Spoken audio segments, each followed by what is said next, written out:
Good morning, everyone, and welcome to the Quantum Leap Futures Morning Leap session for Monday, June the 5th, 2017. My name is Doug McKay. I'm the founder of Quantum Leap Futures. Each morning we get together in these live go-to sessions to take a look at the market, macro to micro, take a look at the structure of the market, and then we drill down to our trade levels, our targets, and our hypotheses. We do create multiple hypotheses in order to have a plan in place for whatever the market does do on the open. We cannot predict what it's going to do. We can only have a plan in place and use the plan that best suits what the market is actually doing. This is a subscription room. If you're interested in checking it out, send me an email at quantumleapfutures@gmail.com. There's no website. There's no blog. We do this live every day in the go-to. We do live trading and analysis during the course of the trading day. Please read through the disclaimer. Nobody at Quantum Leap is a certified trading advisor. We are retail traders operating within a self-organized learning environment. Past performance is not indicative of future results, and any trades that you see in Quantum Leap are for education purposes only. Please treat your own due diligence, your own trade plan, and your own risk metrics. Okay, so let's deal with what happened on Friday. Friday, we were looking for an open auction just in range or just out of range. We were looking for a rotation down to somewhere between the 30 and the 24.75, and then we were looking for initiative buyers to step in, go up and equalize the all-time high that was put in the Globex, and then continue the auction up. And basically, we talked about critical mass, and if we stayed above that critical mass, that we could drift higher into the close and not to try to fade the moves to the upside. And basically, that's exactly what happened.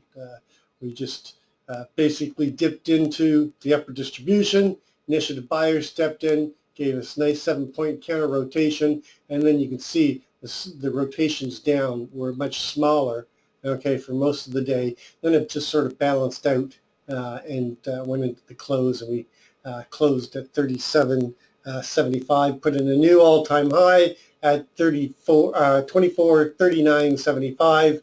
Currently, right now, we're trading down at 24.35 with the low overnight at 33. So basically came down to the midpoint area and bounced and held. But we'll talk about that in just a minute. Let's talk about the news. We did have revised non-farm productivity. This was postponed 4 days. I don't know why it was, but basically we had a beat on both. We've got 9:45. We've got final services PMI. Then the big one today will be the ISM non-manufacturing factory orders and labor market conditions. There is news that you've got to be careful of with natural gas and with crude. There was an announcement last night about the Qatar is being punished. There's sanctions going in place for their support of Iran and and terrorism. So we could see some volatility in the natural gas and oil. So just be very careful with that today, as there's going to be some type of fallout. Apparently, the group of Arab, Saudi Arabia-led countries are punishing some comments that came out of Qatar, and Egypt even gave the ambassador of Qatar 24 hours to get out of town. So got some stuff going on in the Middle East, probably some hornet's nest that Trump stirred up while he was there. Taking a look at the macro to micro very quickly. Very strong trend. We put this new all-time high in. Trend is very much up to the on the monthly. On the weekly, same thing. We are creating a bit of a technical gap, so we could see a little bit of a pullback on the weekly, but the trend is very strong. On the daily, you can see we could set up for a FUBAR Mr. Sneaky here on the daily, but it's still early in the day for the full session, and the trend is up on the daily. On the 4 hour, same thing.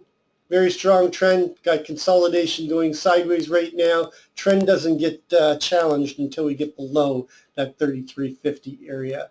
On the 1 hour,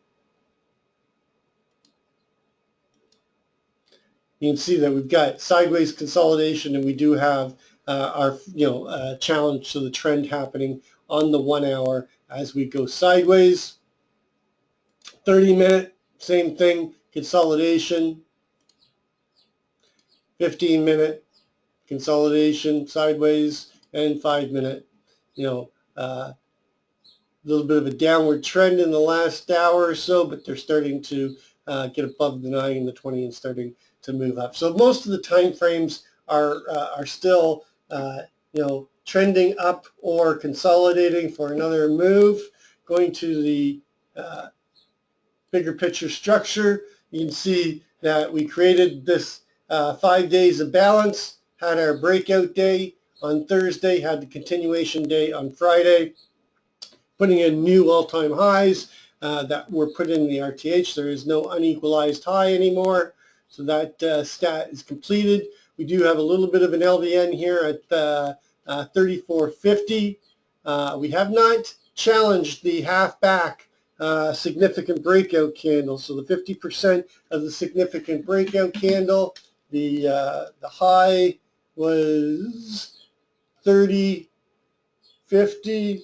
The low was 12.75. So the half back is 21.75. Usually we'll come back and test this level, but we've broken out of this balance. More importantly, we've broken out of the much longer time frame balance, and we're in price discovery. So the risk is still to the upside right now.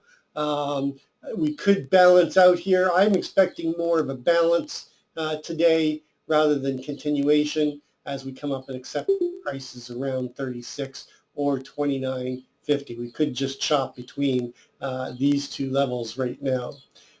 Taking a look at the overnight, you can see that we opened, came down, spent a fair amount of time below the open, so inventory is about 75 to 80% net negative based on time. We've really been battling this 34.50 LVN area from the distribution that we created above, and so far the buyers have been stepping in, and we've got we're holding above that level. That's going to be our over-under line. Very good Gaussian distribution with some strong kurtosis around 35. So, we are accepting value higher. We did get a VPOC shift down in the last hour.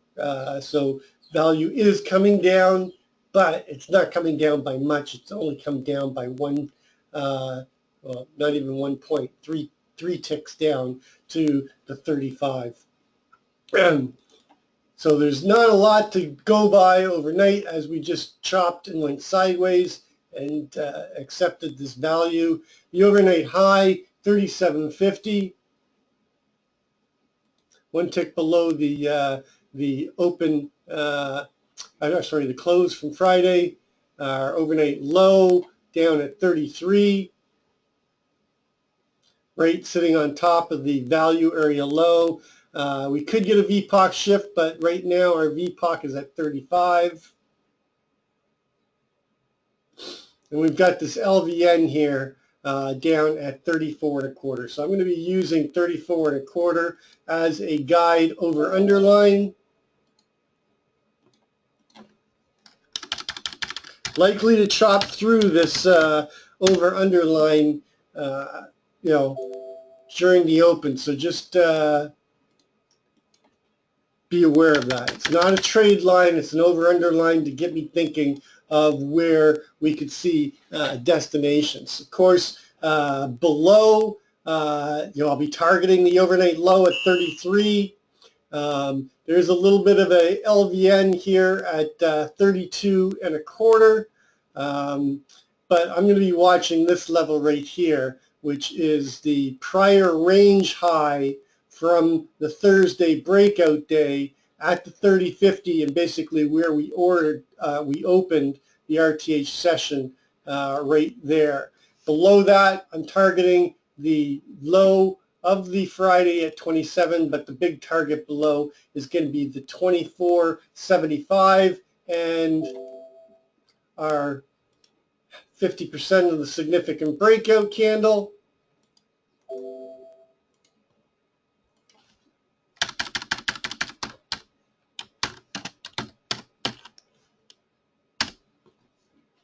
As the main target. We're going to bring Thursday into that. You can see that's an LVN right there as well. And then just below that, we've got the 20.25.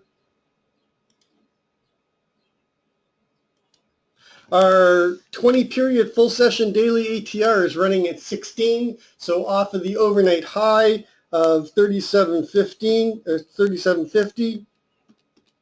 Our downside daily ATR is right one tick below our significant breakout candle at 21.50.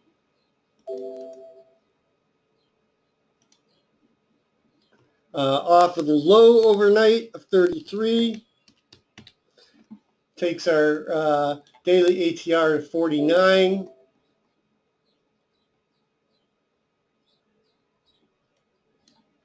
So those covers the levels below, and then I'm just targeting all the same levels below. The 1775 now becomes our key line in the sand. That is our prior all-time high and likely going to be support.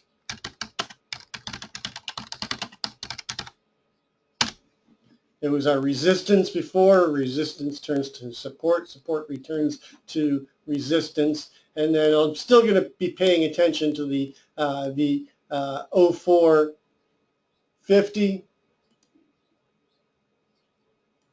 But I don't think we're going to get down there today. So we'll just worry about our upper levels. Above us, really the only thing we've got is we've got the 39.75. And a break back into price discovery. We still have targets at 54.50 and 59.75. So what is our hypothesis today? Well, basically, I'm looking for more of a balancing day than anything, but the risk is still to the upside, so I'm looking for an open auction out of range. I'm looking for a move down to test that Thursday high in around the 30.25, maybe even a little bit lower, but somewhere between 30.25 and 24.75, looking for responsive buyers to step in, rotate us up, chop around the 34, take out the naked depok and the overnight high, and continue the auction up. But I'm not looking for a lot of expansion today. I expect we'll probably come and close somewhere in this area around the 36.50 area. Hypo 2 is an open auction in range, a push up. Okay, take out the overnight high and the naked depok and the naked close, push up, expand the range slightly, and then come back and chop, okay, in between and around the 36.50, maybe even a late date probe down into the 30.25.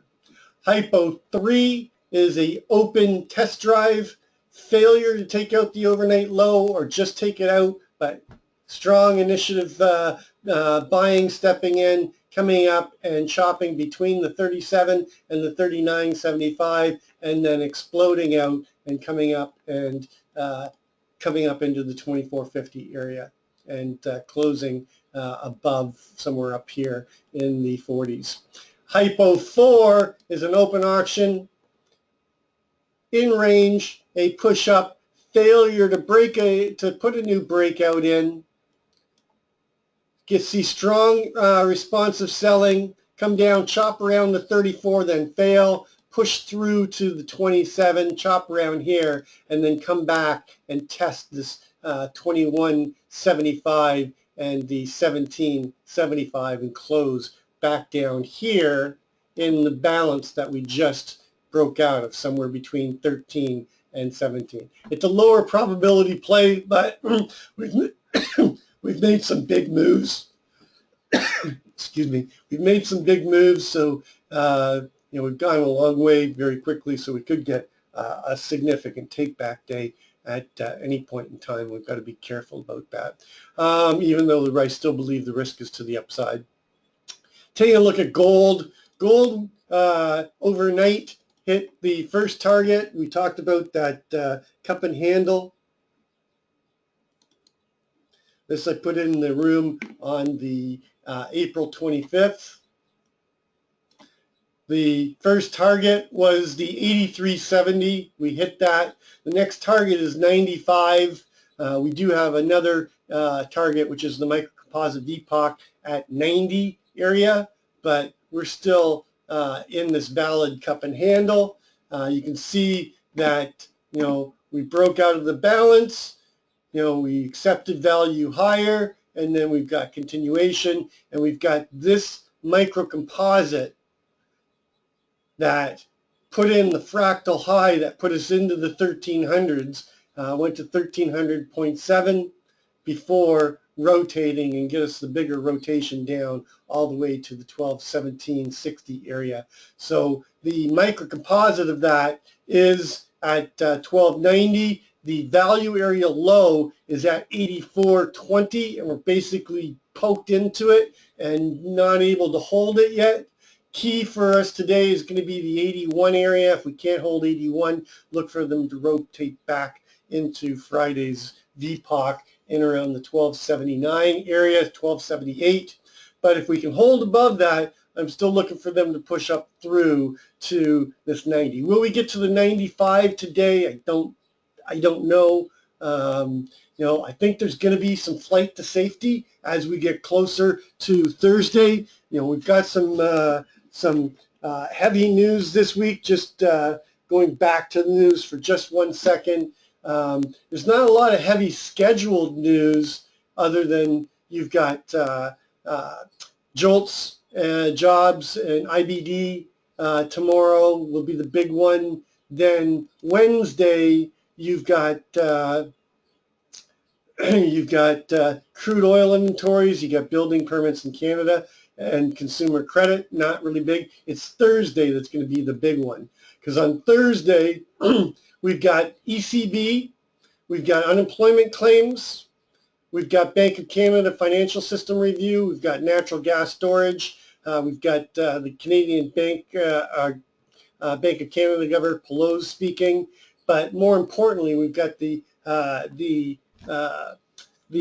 British elections, and then we've got Comey speaking and testifying on Thursday as well. Plus, it's rollover week. So as we move into the week, it's going to get, I think, somewhat volatile as we've got all this stuff happening. Anyway, that's going to complete the pre-market session. As always, trade well, trade safe, and we'll catch you on the flip side.